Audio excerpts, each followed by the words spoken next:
E hoje é uma oportunidade única de conversar a respeito do nosso Ministério Público e a respeito de democracia, tendo como base uma vivência, tendo como base uma história refletida em um livro.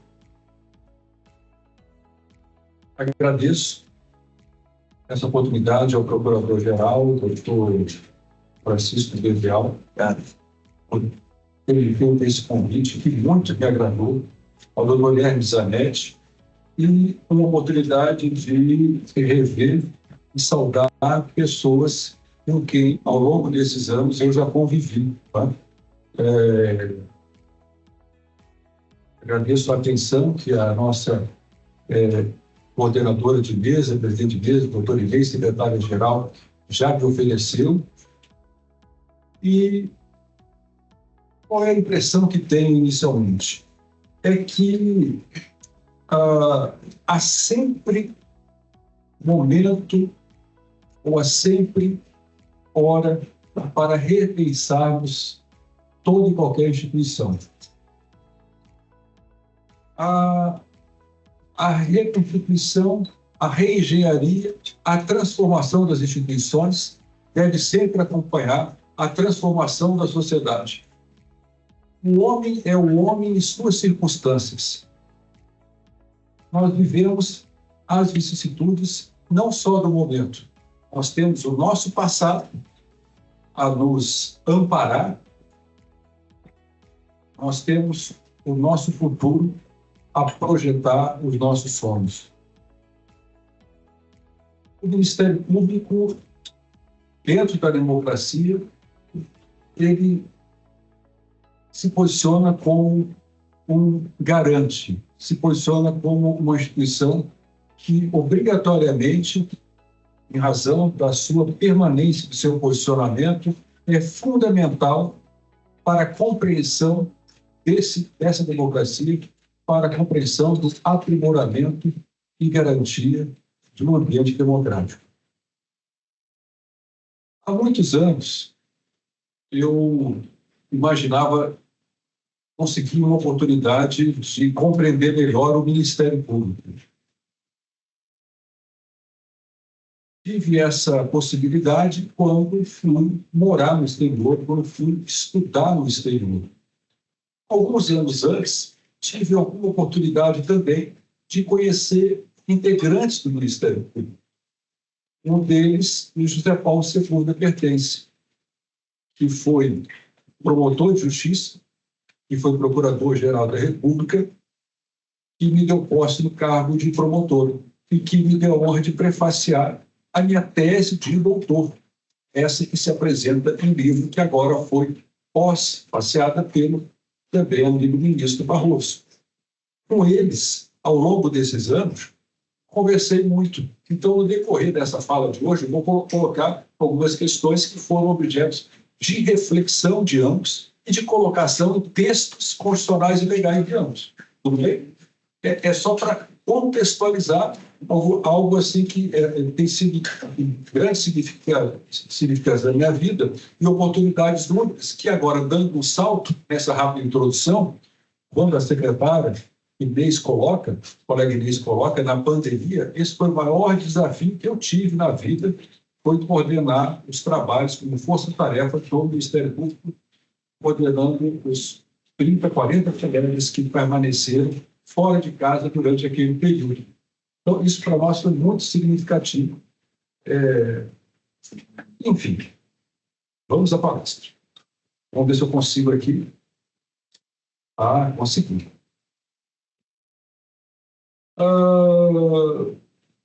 O nosso passado representa muito no nosso presente e projeta o nosso futuro. Tá? Por isso é que eu entendo que deve haver uma compreensão da história do Ministério Público. É essencial? Não é essencial. Como disse muito criticamente, tá? E registrei algumas dessas palavras do próprio livro, o Ministério Público da Pertence, que era muito direto, falava pouco. Algumas coisas a gente nem entendia direito. Mas a história hoje não há uma importância significativa saber exatamente aonde que surgiu o Ministério Público, qual era a figura da antiguidade ou da Idade Média. Né? Por quê? Porque o Ministério Público, naquela época, ele não tinha as características que tem hoje. A primeira configuração que ele recebeu, que lembra a nossa configuração, foi na França, por Filipe do Belo, em 1302, em que pela primeira vez entendeu-se de iniciar uma separação dessa representação dos interesses de um rei ou de um monarca para defesa de interesses da sociedade. Naquela oportunidade, se encaminhou, se vislumbrou esse caminho por um decreto 1624 de agosto de 1790. Perfeito? Então, naquela oportunidade já se entendeu a representação da sociedade perante os tribunais e fazer com que os juízes observassem os interesses da sociedade. Então, aquele tem sido um marco que os legisladores colocam como muito representativo para o Ministério Público na história do Ministério Público. Eu creio que é importante também dimensionar a nossa instituição para compreender o nosso papel. A nossa instituição perante ou ante os poderes. Por isso que eu fiz um estudo relativo a alguns países mais representativos com relação à dependência, proximidade, distância com cada um dos poderes. E a França, dediquei um tempo mais especial à França para entender, apesar de ser o berço do Ministério Público, qual é a relação existente na França com o Ministério Público, que é uma relação muito próxima com o Poder Executivo. Até porque existe e persiste a dependência hierárquica, a uma subordinação ao ministro da Justiça. Permanece essa subordinação. Então, isso faz-nos ver de uma forma diferente no Ministério Público francês. Cada país tem um Ministério Público construído em razão da sua cultura e dos seus desafios. E na Alemanha, apesar da mesma configuração nossa, de Estado federal, há a dependência hierárquica e também o comando expresso do ministro da Justiça. Portanto, nós temos aí, inclusive nesses dois ministérios públicos, nós temos uma visão mais de acusação, mais de titular da ação penal. Não é? Na Espanha, apesar da dependência hierárquica, e a inserção no título do Poder Judiciário, a aproximação é com o Poder Executivo. E lá, curiosamente, existe a figura do defensor del pueblo, que tem algumas das nossas atribuições aqui de Ministério Público brasileiro. Na Espanha também, o fiscal-geral do Estado, ele tem uma dependência muito grande do presidente do governo. Então, isso, digamos, prejudica um pouco a atuação do Ministério Público no nosso sentido. A realidade dos países que têm um sistema Commonwealth, que nós podemos destacar a Inglaterra e outros países, o próprio Estados Unidos, é uma estrutura diferente. É uma estrutura diferente, em que os seus atores, eles trabalham com outra sistemática muito mais dentro da persecução criminal. E nos Estados Unidos, um processo diferenciado de escolha, de eleição e de, digamos assim, autonomia. Né? Autonomia na relação do cargo e autonomia na possibilidade de decisões. Tá? Os Estados Unidos ele é uma compreensão diferenciada em razão da separação do Ministério Público Federal ou da União, né, do Ministério Público dos condados e dos estados, em que é um processo de escolha dependente dos resultados que os promotores apresentam. estados e nos condados. E no ambiente da União, é uma escolha eminentemente política. Tá? Os 94 procuradores federais, que são mais importantes, a escolha é direta pelo presidente da República e pelo Senado. É uma configuração bastante distinta. Eu faço essas colocações para nós irmos pensando, imaginando quão interessante é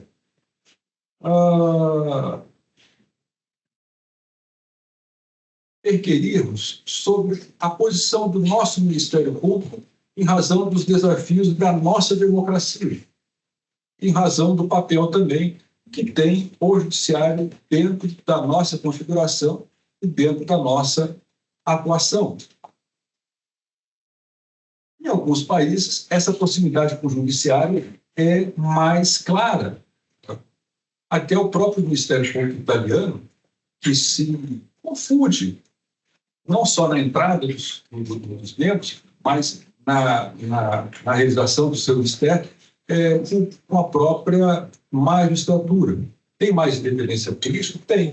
Tem mais independência política, mas atua sobre, o termo na Constituição italiana é a vigilância do ministro da Justiça. Portugal não se distancia muito dos modelos tradicionais de Ministério Público, tendo a hierarquia muito presente e uma atuação muito mais restrita do que o nosso, em razão, repito, da vinculação com o poder judiciário. E nesse novo trabalho que fiz, depois de 20 anos que revisitei essa obra, foi um estudo com base na colaboração, inclusive, de um colega do Ministério Público, o Alexandre Reis, foi entender o Ministério Público nos países de língua portuguesa, onde muitas vezes não se dá atenção e há excelentes exemplos de atuação institucional.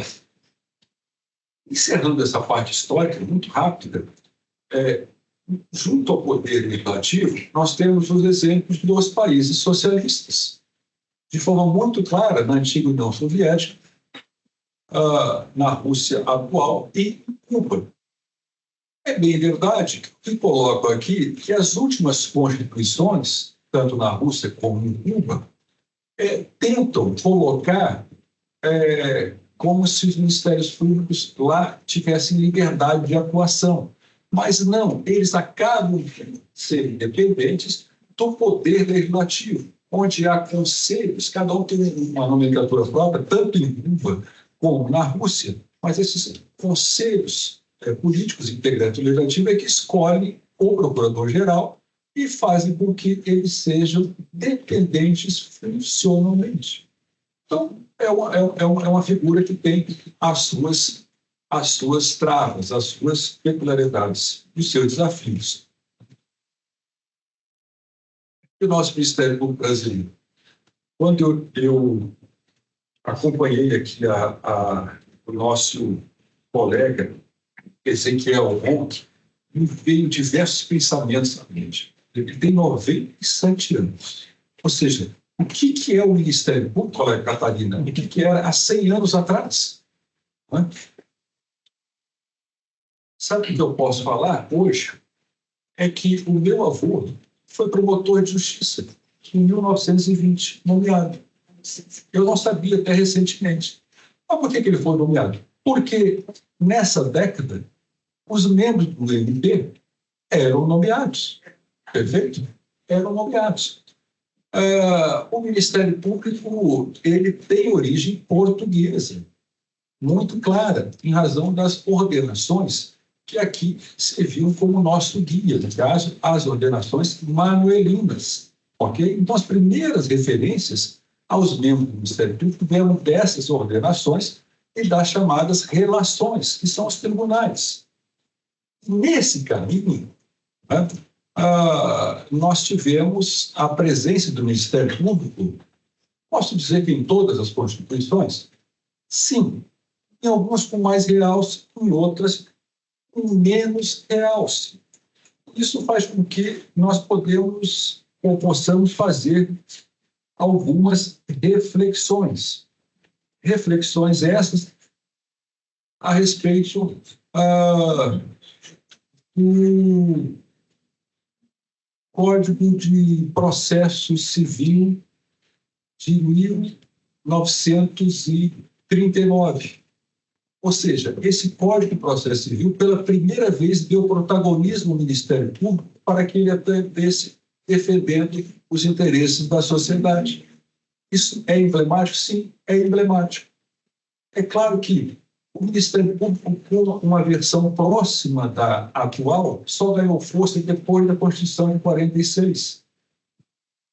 Mesmo assim, a visão dele como instituição única só se fez presente em uma lei complementar de 1981. Veja só, quantos anos nós demoramos para ter uma feição única, e com uma observação. Em 1981, a atuação, a partir de então, era muito restrita à atuação do judiciário. Então, fica a primeira observação. Nossa, agora eu já me recordo que nós estamos começando a pensar num Ministério Público que é demandista. Sim. E um Ministério Público que é parecerista? Sim. Tá? Era esses os moldes do Ministério Público naquela época.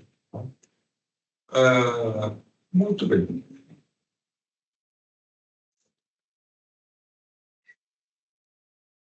Nós temos uma missão a cumprir. É fundamental todos entendermos que uma missão deve ser cumprida. E todos entendemos, como pessoas físicas, como pessoas jurídicas, como instituições públicas ou privadas, que nós temos uma missão nesse mundo. Tá? Qual é a nossa missão como Ministério Público? Porque nós fomos colocados, fomos inseridos no texto constitucional, em razão de diversos debates que ocorreram a partir dos anos de 84, 85, 86, né, Catarina? Em que isso foi colocado. O Ministério Público tem que ser permanente, não importa o que haja. É uma instituição permanente, de natureza constitucional permanente, que vai ser a essência da função jurisdicional. Não há função jurisdicional sem o Ministério Público, para acompanhar, sim, a ordem jurídica e, mais ainda, para defender o regime democrático. Gosto muito de falar que, antes de missão, existem valores. Quais são os nossos valores?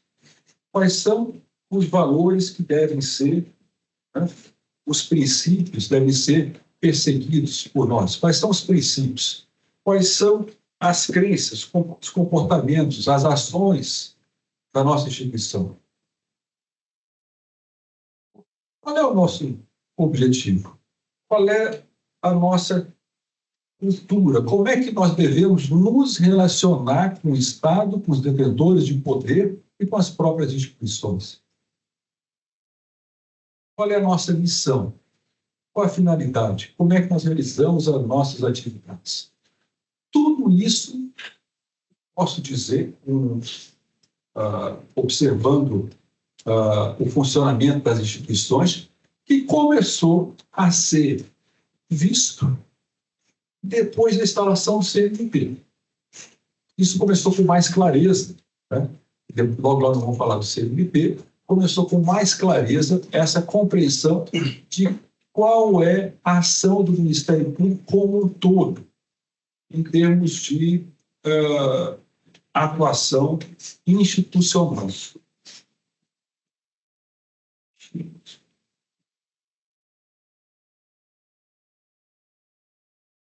E dentro desta linha, o Ministério Público tem se mostrado como protagonista no processo de democratização. Não só pelas atribuições que tem, funções, competências, mas pela postura que tem apresentado ao longo dos anos. notadamente após a promulgação da Constituição.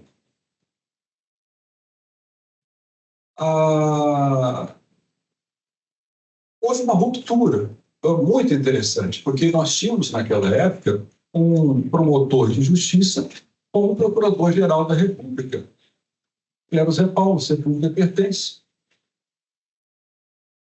nomeado pelo presidente da República. E foi um dos autores, tanto da Lei Complementar 75/93, da Lei Orgânica do MPU, como da Lei 6.825, de 12 de fevereiro de 93. Assessorado do Itamar Franco, Hotel Del Rey, estava lá, se deu um negócio desse. Não posso nem falar a minha idade, mas realmente essa visão orgânica do Ministério Público, ela foi muito debatida para buscar fazer com que estivesse presente essas leis orgânicas complementando o espectro constitucional, qual seria o papel do Ministério Público, quais os instrumentos que lhe seriam colocados à disposição para exercer as suas atribuições no plano ou nos planos processual e extraprocessual. Só vou pegar uma água aqui. Tá embaixo. O que demorou-se a entender. As atividades processuais não, já estavam claras. Mas as extraprocessuais demorou-se muito para entender o que faria o Ministério Público. Qual seria a configuração dos centros de apoio, das coordenações de revisão criminal, porque o MPU tem uma estrutura, os 4 ramos, e o Ministério Público dos Estados, os 26 estados, outra estrutura. Como é que seria essa mudança de Ministério Público demandista, Ministério Público parecerista, para o Ministério Público que defendesse os interesses da sociedade e os direitos individuais indisponíveis?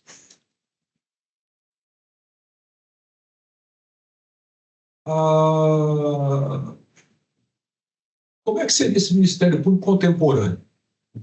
Porque há uma distância muito grande entre demarcar a atuação de uma instituição no âmbito normativo e fazer com que ela atue nesse campo normativo. Há uma diferença muito grande no plano da realidade social. Há uma distância enorme. Até porque, ainda hoje, nós temos dificuldade da sociedade conhecer, reconhecer e diferenciar um promotor de um juiz, um promotor de um procurador. Simples assim. Até pela questão de confusão das terminologias, que isso foi debatido na Constituinte. Não deveriam ser, digamos, nós deveríamos ter um promotor geral de todos os outros promotores. Mas, enfim, isso já passou. E os procuradores do Estado. Mas você vê a confusão que se faz a partir da terminologia. Mas com essa bola vermelha, eu quero dizer assim, atenção, há uma distância muito grande entre o plano normativo e o plano da realidade social. A sociedade pós-moderna tem muitos desafios, enormes desafios, e problemas complexos que exigem uma intervenção interdisciplinar. Difícil hoje nós deixarmos de compreender a atuação do Ministério Público em qualquer das áreas se eu não for capaz de olhar de forma interdisciplinar. Não há como. Não há como. Nós temos que ter, Francisco Pedro, Procurador-Geral de Justiça, um Ministério Público conectado. Isso é que eu fiquei muito feliz em saber das ações do Ministério Público do Espírito Santo conectando a instituição com a realidade local.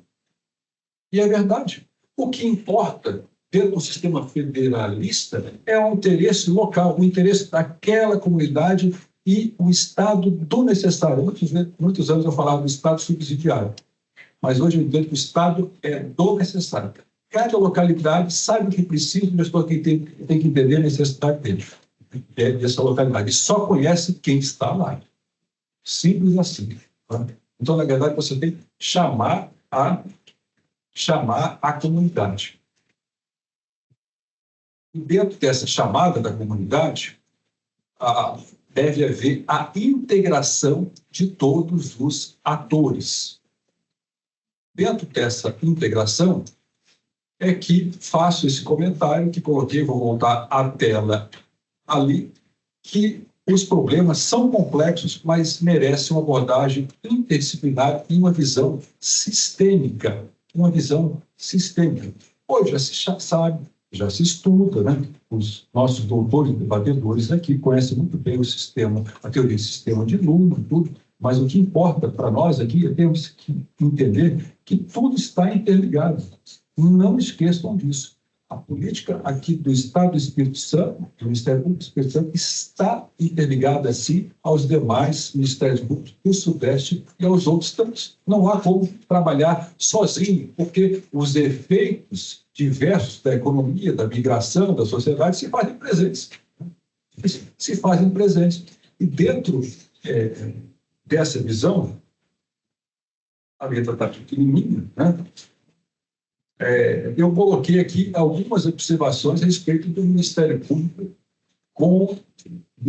contemporâneo, onde apontei que a Constituição não consagra o Ministério Público apenas como órgão de defensor dos direitos constitucionais, mas aquele que deve promover as medidas para a sua garantia. Nós temos que ser garantes da democracia.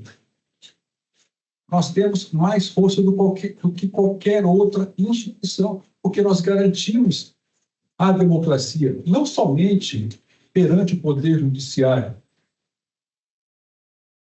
até para limitar os quadrantes da atuação do Poder Judiciário.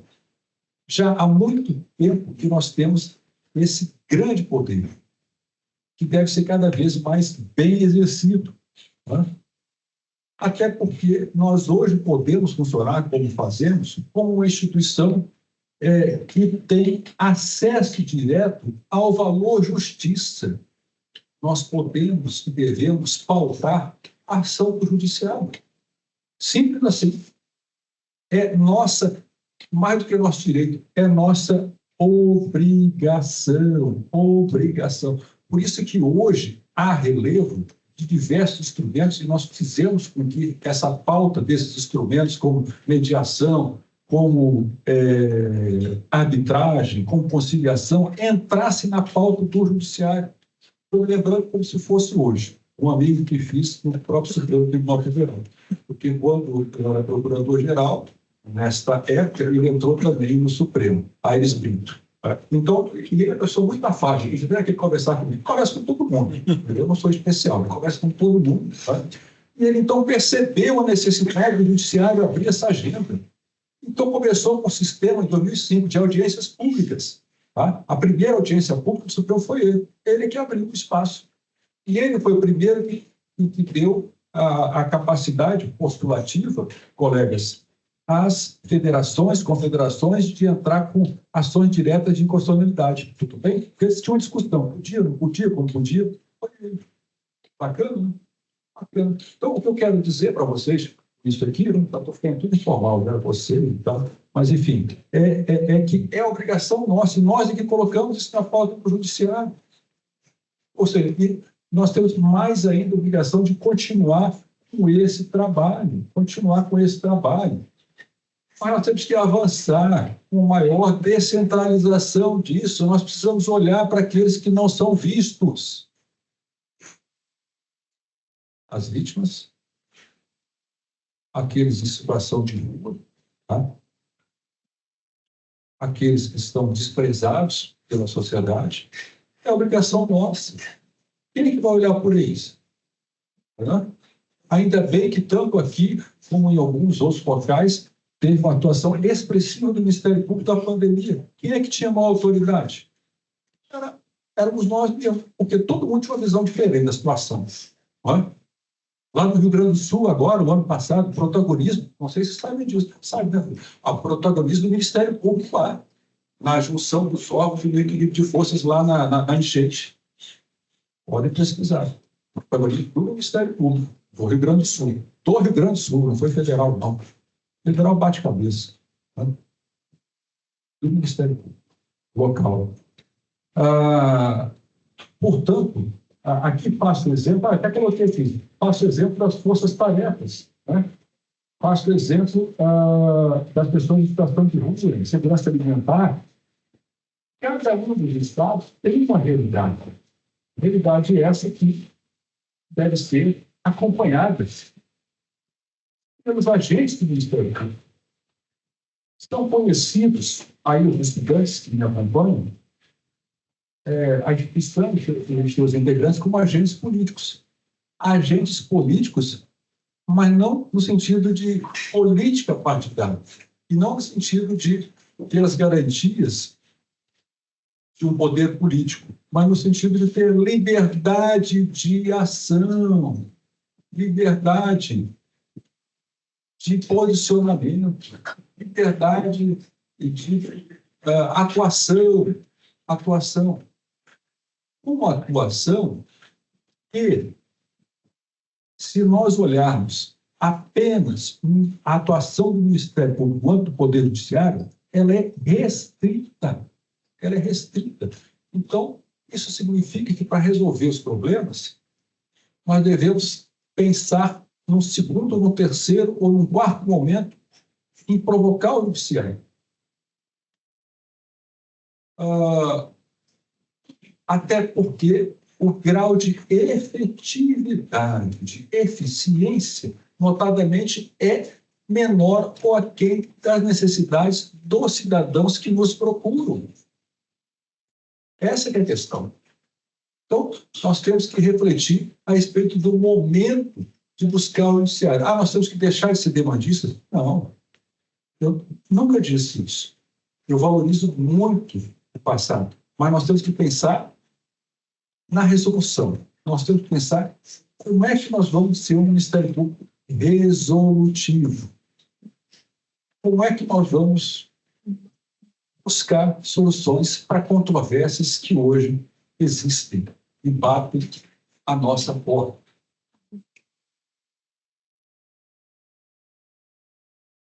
A nossa instituição hoje é uma instituição que garante o acesso à justiça. Mas, dúvida nenhuma, eu tenho. E a conformação que nós tivemos aqui no Brasil, onde a questão do papel de um defensor do pueblo, o papel de um ombudsman, isso foi discutido. Eu trouxe por colocar no Ministério essas duas figuras no papel do Ministério. Quando eu fiz o concurso, em 88, 87, eu fiz a opção para não ir para o Ministério Federal em razão de que não queria representar os interesses do Estado. E hoje, nossos jovens, eles sabem exatamente essa diferença. A atuação deve ser em busca da eficácia e da eficiência. Né? Um dos princípios, lá do artigo 37, que vale para todos, não só para a administração, mas para tudo que se faz. Né? A eficiência, no caso, veio para uma emenda constitucional de 98, inserindo-se na Constituição de 88. A realidade deve ser conhecida. Era um outro ponto que eu queria colocar aqui. Tudo isso eu escrevo no livro, tá? Estou fazendo aqui uma palestra de acordo com o livro. Todas essas reflexões eu faço no livro, quando falo de um Ministério Público essencial à democracia. Tá? Então, eu gostaria de colocar um outro ponto a respeito da interlocução com a sociedade. O Ministério Público tem que ter conhecimento do que faz a sociedade. E como é que conhece? Conversando, dialogando, percebendo a necessidade, se inteirando com a prática não só do gestor municipal, estadual, como do gestor legislativo. Ou seja, ele tem que estar presente. Não tem como. Ele tem que receber, tem que conversar, não é só obrigação do procurador. Eu fico tranquilo, porque, como já fiz em diversos casos, não é só obrigação do procurador-geral. Né? O coordenador tem que falar, o colega também, lá em Cariacica, lá em Vila Velha, né? Ele tem que estar presente, ele tem que estar presente, ele tem que fazer essa interlocução. mas também com comunidade científica. Sim, cada vez mais nós temos estruturas capazes de albergar os nossos assistentes sociais, os nossos contadores, nossos economistas. É incrível, todo o Brasil, incrível, incrível. Mas, mesmo assim, nós precisamos ainda obter subsídios de outros atores, subsídios para que nós possamos nos melhor posicionar, porque muitas vezes nós temos que mediar, nós temos que pacificar conflitos, mas é que eu preciso entender o conflito. Tá? Os tribunais, nos últimos 10 anos, têm feito isso, não é verdade? Criando câmaras e tudo, né? De grandes conflitos. Eu não sei se tem aqui no Estado, no Tribunal de Justiça, capaz que tenha aqui no Espírito Santo, já para resolver algumas situações baseando-se no modelo do próprio Ministério Público. E o CNMP? Uma instituição muito interessante, né? É o fruto da reforma do Poder Judiciário, uma emenda constitucional que tramitou por mais de 10 anos. Por mais de 10 anos no Congresso Nacional. Foi promulgado no dia 8 de dezembro de 2004. Exatamente. E aí o Conselho Nacional do MP foi instalado 21 de junho de 2005. Alguma coisa assim. Eu tenho que falar enquanto estou me lembrando. Depois eu vou me lembrar. Né? E de lá para cá, nós tivemos uma atuação cada vez mais definida do CNMP. Porque é muito difícil, quando uma instituição começa a atuar, ela encontrar os seus caminhos, porque é uma instituição nova, uma instituição, veja só, quase que paritária, entre representantes da sociedade via Parlamento, Conselho Federal da Ordem e dos próprios Ministérios Públicos. 14 integrantes, veja só. Controle externo, né? Controle administrativo. Como é que os microsistemas seriam montados dentro do CNMP? Dando um salto, eu diria que nos últimos 7, 8 anos é que começou-se realmente a discutir-se o papel do Ministério Público enquanto Ministério Público resolutivo, apresentar resultados, com planejamento e execução. Tá? É a percepção que tem. Tá? Nós aqui na ponta, vou falar aqui, isso é bem baixinho, nós aqui na ponta nos queixamos, porque é tanta recomendação, é tanta punição, é tanta obrigação, não é? A gente não olha para trás e nem vê o futuro. Né? O futuro que, sim, nós temos que ter um planejamento estratégico. Vou dar isso como exemplo. Não há política e não há ação e não precise de um planejamento legal, orçamentário, estratégico, fiscal, tá? O Ministério Público também. Eu tenho certeza que agora nós somos capazes de dizer: nossa missão é essa, o nosso planejamento nos próximos 3, 5 anos é esse, as nossas prioridades, ouvindo todo mundo. Tá? A formação dos nossos colegas. Código de ética, de postura. Uma curiosidade, quando eu era procurador-geral, no Conselho Nacional de Procuradores Gerais, o secretário-geral tinha essa figura, voltou até agora. Me deram o encargo de relatar o Código de Ética. Não saiu o Código de Ética. Eu fiz a minha parte, mas não havia ambiente para ter um Código de Ética naquela época. Não havia ambiente. Passados 20 anos, esse ambiente se formou, né? E eu fui convidado para ser um dos 5 integrantes dessa comissão que redatou o Código de Ética. E ele foi aprovado, tá? Agora, temos um Código de Ética, finalmente. Então, eu quero dizer que o mundo ele se transforma, tá? Ele se transforma e as realidades elas acabam se adequando ao seu tempo.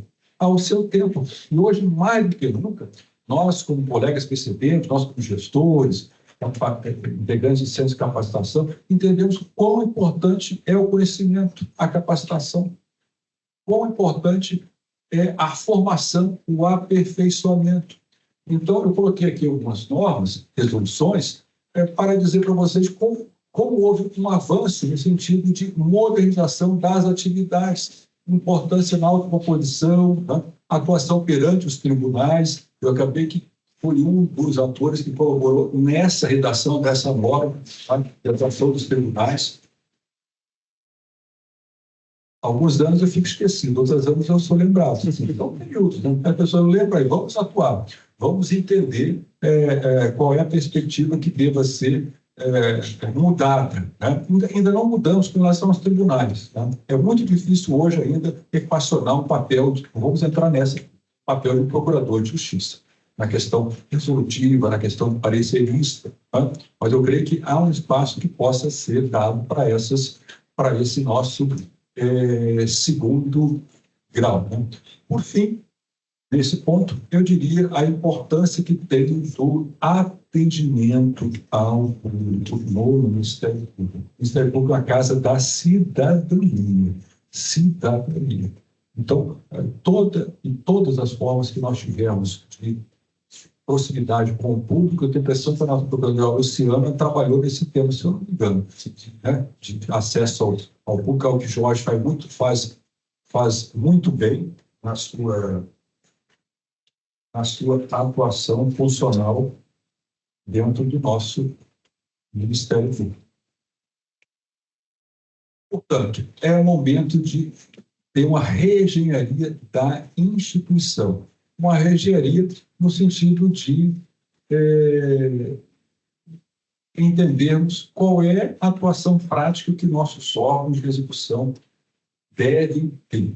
Eu não vou esquecer, não podemos esquecer, que continua sendo significativa a maioria da nossa atuação, ou mais assim, expressa a atuação no campo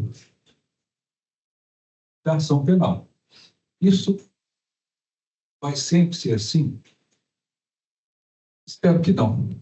Espero que não. Mas isso não depende exatamente de nós, promotores do Ministério Público. Depende de uma série de fatores de desenvolvimento social, uma série de fatores de cultura, uma série de fatores do país em que nós nos encontramos, porque nós trabalhamos muitas vezes com a consequência, tá? Com o resultado de políticas públicas. Temos avançado hoje no sentido de acompanhamento dessas políticas públicas e recomendações a respeito da melhoria delas. Mas muitas das consequências, os resultados positivos ou negativos, nós aqui temos. Nessa parte final da nossa conversa, eu diria que nós estamos avançando muito na transformação digital. Há exemplos claríssimos em todo o Ministério Público brasileiro. Houve um acerto muito grande numa tomada de decisão do Procurador-Geral Aras, e agora com a assunção do Paulo Bonel, nosso Procurador-Geral, de dar atenção para essa área. Então, existe uma comissão, CPE, que realizou esse trabalho e realiza por meio do conselheiro Moacir, nosso colega lá do DF. Isso fez com que houve uma convergência de inteligências de todos os integrantes do Ministério Público brasileiro para criar um ambiente único, digamos, uma plataforma digital. Eu me lembro que a primeira reunião que nós fizemos, eu também estou auxiliar, colaborador e auxiliar, em 3 comissões e procurador-geral. Enfim, e aí, dentro desse trabalho, em abril de 22, nós reunimos lá todos os representantes dos ambientes, dos laboratórios ou de áreas, colocamos sentados em mesas para conversar. O que temos? Quais são os programas, aplicativos? Nunca tinha sido feito isso. O que temos? O que podemos avançar? Isso deu um salto. Hoje nós temos uma estratégia nacional de Ministério Público Digital, hoje nós temos uma governança de dados, hoje nós temos uma colaboração intensa entre os órgãos. Né? Eu poderia falar aqui de vocês que estão avançados, que têm aí,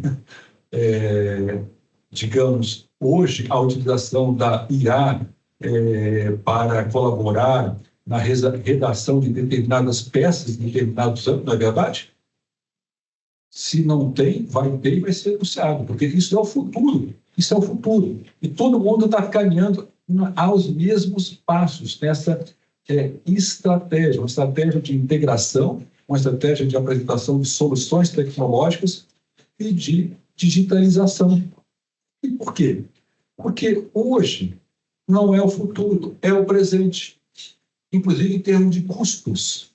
Ou seja, a última vitória foi, isso com o Paulo, o Dr. Paulo Gonet, a assinatura de um acordo com o CERP para baratear em muito o acesso nosso ao serviço do CERP, fazendo com que os custos sejam muito menores e a praticidade maior. Por quê? Porque hoje é a relação que existe, que se faz necessário para a velocidade dos atos. Para quê? Para nos preservar e nos colocar mais à disposição da sociedade naquelas relações que mais interessam. Tá? A inovação, então, se faz presente. Hoje, é algo assim inconteste a utilização dos nossos instrumentos, ou dos instrumentos colocados à disposição de todos, de forma livre ou gratuita. Eu posso dar exemplo que todos já conhecem, do ChatGPT, né? Agora o 4.0, e tantos outros. Tá?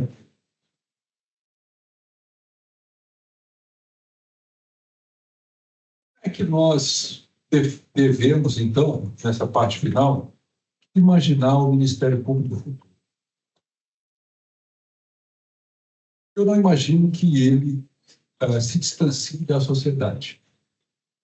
Eu imagino que ele possa trabalhar com todos aqueles instrumentos, com todos aqueles recursos que os cidadãos têm à disposição. Eu vislumbro o MP que possa estar presente pessoalmente, presente virtualmente. Que bom que foi o final, né? Eu imagino um Ministério Público que tenha o respeito da sociedade pelas entregas que faça, tenha um reconhecimento do poder legislativo pelo papel que exerce, e o respeito do poder executivo pela postura que apresenta com relação à colaboração que sempre terá no resgate da concretização de direitos fundamentais. Esse é o nosso papel. Relação que tenho como procurador de direitos do cidadão, que é um cargo muito curioso, que tem capacidade judicial e extrajudicial, é um mandato, eu estou no 4º mandato, eleito, reeleito por unanimidade, né? Que é fundamental que haja essa integração e que se usem todos os instrumentos possíveis, instrumentos que começam com o diálogo, com os ofícios, com as recomendações, com as audiências, afindar, no termo de ajustamento de conduta, afindar, em último dos casos, com ações. Tá? Ações, porque na medida que nós colocamos para o Poder Judiciário, e assim encerram as nossas demandas, os resultados nós não saberemos qual será ou quando será o resultado. Por isso que eu acredito que nós devemos nos fazer presentes, sendo cada vez mais resolutivos e eficazes na nossa atuação. É isso. Muito obrigado a todos e fico feliz mais uma vez pelo convite e pela oportunidade que me deram para falar da importância do Ministério Público dentro desse ambiente democrático e, com certeza, importante não deixarmos de destacar que tudo isso é possível em razão da independência que foi concedida à nossa Constituição, em razão dos princípios que sustentam ela, dos valores, né, e das funções que temos e das garantias que os nossos membros ostentam. Isso nos dá liberdade de fazer o que fazemos. Obrigado.